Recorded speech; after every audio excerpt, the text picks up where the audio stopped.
భీమసేన ఆధ్వర్యంలో గరికపాటి వ్యాఖ్యలపై ధర్నా నిర్వహించారు.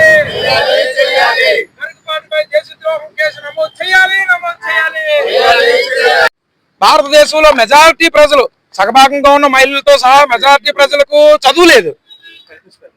చదువుకుదామంటే నాలుగు కోసారు, ఒకవేళ పొరపాటున చదువు విందామంటే చెవిలో సీసం పోసారు. మెజారిటీ ప్రజలకు ఏ రంగంలో ఉన్న ఏ సామాజిక వర్గానికి చెందిన మహిళలకు చదువు లేదు.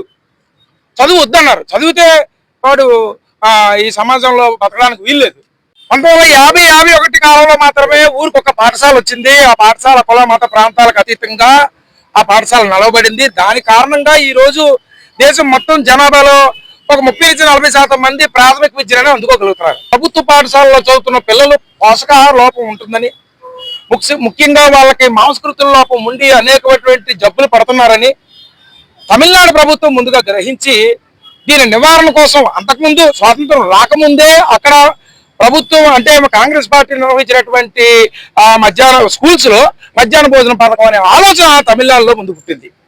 ఆ తర్వాత తమిళనాడు గవర్నమెంట్ కూడా అక్కడ ఉన్నటువంటి విద్యార్థులకు ప్రభుత్వం ఆధ్వర్యంలో నడుపుతున్న విద్యార్థులకు మధ్యాహ్న భోజనం పెట్టడం జరిగింది. కానీ మనల్ని ఆదర్శంగా తీసుకున్న అనేక రాష్ట్రాలు కేంద్ర ప్రభుత్వం సహాయంతో ప్రభుత్వ పాఠశాలలో చదువుతున్నటువంటి విద్యార్థులకు 10వ తరగతి చదువుతున్నటువంటి విద్యార్థులకు మధ్యాహ్నం ఒక అన్నము సాంబారు పెట్టడం జరిగింది.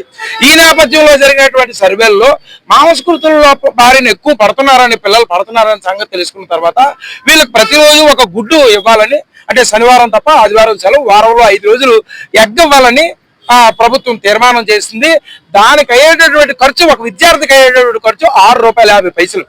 ఆహారాన్ని మధ్యాహ్నం పూట ఒక పూట వ్యవధిని పెడతాం. అది కూడా ఒక అన్నము సాంబారు. గత 10 సంవత్సరాలుగా, గత 5-7 సంవత్సరాలుగా మెనూలో కొద్దిగా మార్పులు వచ్చి కొద్దిగా మంచి ఆహారమే మన ఆంధ్రప్రదేశ్ లో మంచి భోజనం అందుతుంది విద్యార్థులకు. దాంట్లో భాగంగా గుడ్డు ఇవ్వడం మొదలవుతుంది. రోజు గుడ్డు ఇవ్వడం జరుగుతుంది. అయితే కేంద్ర ప్రభుత్వం చేత పద్మశ్రీ అవార్డు తీసుకొని మెజారిటీ ఉమ్మడి ఆంధ్ర ప్రజల చేత చాలా అభిమానాన్ని సంపాదించుకున్నటువంటి గరికపాటి నరసింహారావు గారు ఈ రోజు మాట్లాడుతూ మీడియాలో వారం రోజుల క్రితం మాట్లాడుతూ ప్రభుత్వ పాఠశాలలో చదివే విద్యార్థికి భోజనం ఎందుకండి, గుడ్డు ఎందుకండి, దాడిది గుడ్డు ఎందుకండి, వాడికి పుస్తకాలు ఎందుకండి, వాడికి బ్యాగ్ ఎందుకండి, వాడికి ఏమండి ఎందుకండి ఇవన్నీ? ఎవడో చదువుకోవాలనుకునేవాడు వస్తాడు, లేకపోతే రాడు అనేటువంటి మాటలు మమ్మల్ని అందరూ విస్మయానికి గురి చేసాయి.